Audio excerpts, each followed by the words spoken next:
gyvenimo skrydžius ir bėgimą ir stok už garbę Lietuvos, kurį skiriame Dariaus ir Girėno pagerbimu. Šventę pradėsime Lietuvos valstybės himnu.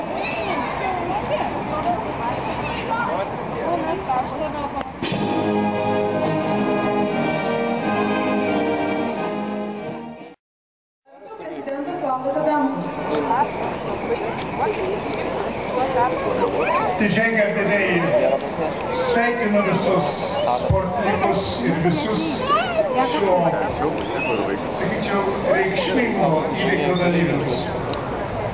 Dariaus ir Girėno vardo maratonas, šitą šventę, kurį pažymė Dariaus ir Girėno žygį, rytuojasi turbūt šalia visų didžiųjų Lietuvos valstybinių įvykių, nes Darius ir Girėnas savo žygį, savo testamentu skyrė jaunai Lietuvai. Lietuvos vartų išgarstimo po jos nepriklausomybės atgavimo. Tauta. Ir aš tai pasakyti, kad man atrodo, jeigu kas vienas iš reikšmingiausių įvykių tuo metu nepriklausomai Lietuvoje, gali šiandieną prilygti tik tai Baltijos kelias, kuris suvienijo irgi Lietuvą dar kartą tiem patiems tikslams. Aš džiaugiuosi be galo, kad maratonas skirtas šiam pažymėjimui yra reikšmingas dar ir to, kad Darius buvo vienas iš tų, kuris nepriklausomai Lietuvai keliantis laisvam gyvenimui buvo aktyvus sporto rėmėjas, sporto organizatorius, jau buvo visur ir visuomeninėje veikloje, bet ypatingai sporto srityje. Jisai ne tik skatino, bet jisai kūrė, rengė sporto įstatus, skatino jaunimą dalyvauti sportinėme judėjime. Sveikindamas šitą maratoną linkiu visiems sportininkams toje dvasioje, sportinėje dvasioje, demonstruojančioje mūsų visų vienybę, mūsų apsijungimą dalyvauti, garbingai, sakant, atlikti šitą žygį ir tuo pačiu linkiu geriausiesiems pasiekti finišą. Ačiū Jums labai.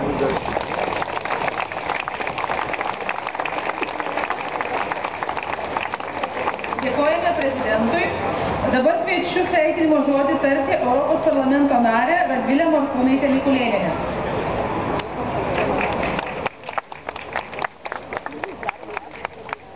Gerą dieną visiems, prezidentė, visi susirinkusieji palaikytojai ir bėgikai. Labai malonu būti tokią saulėtą ir gražią dieną šiandieną su jumis ir parsivežti prisiminimui šitos padovanotus marškinėlius iš šito gražaus renginio, vykstančio nebe pirmus metus, tik tai pririšant prie skirtingų datų ir svarbių Lietuvai įvykių. Ko gero, kiekvienas iš jūsų esat labai universalus. Kiekvienas iš jūsų be savo pagrindinio darbo turite ir įvairių pomėgių ir savo laisvą laiką skiriate, nežinau, savo stiprios bendruomenės skatinimui, savo miesto stiprinimui ir valstybės stiprinimui. Tokie buvo ir Darius su Girėnu. Steponas Darius, kaip jau buvo paminėta, tikrai visapusiškas žmogus ir tikrųjų skaitant ir domintis jo biografiją galima tik stebėtis, iš kur žmogui tiek energijos, gebėti dalyvauti nepriklausomybės kovose ir kovose dėl Klaipėdos krašto ir aktyviam būti visuomeninėme gyvenime, sporto gyvenime ir galų gale vainikuoti savo gyvenimo tokiu pasišventimu ir tokiu žygdarbiu, ką jie su bičiuliu su Girėnu padarė įvykiant Atlanto vandenyną. Sveikinimo žodį kviečiu tarti Kauno miesto vicemeras Stanislovas Paluškevičius. Labą dieną, leiskite Kauno miesto mero, Kauno miesto tarybos narių vardu padėkoti prezidentui Valdui Adamkui, organizatoriams, dalyviams už šį puikų renginį, už tai, kad mes pagerbėme legendinių lietuvių lakūnų Dariaus ir Girėno atminimą. Sportuokime, rodykime jaunimui pavyzdį, nerūkykime, nevartokime alkoholio. Sėkmės!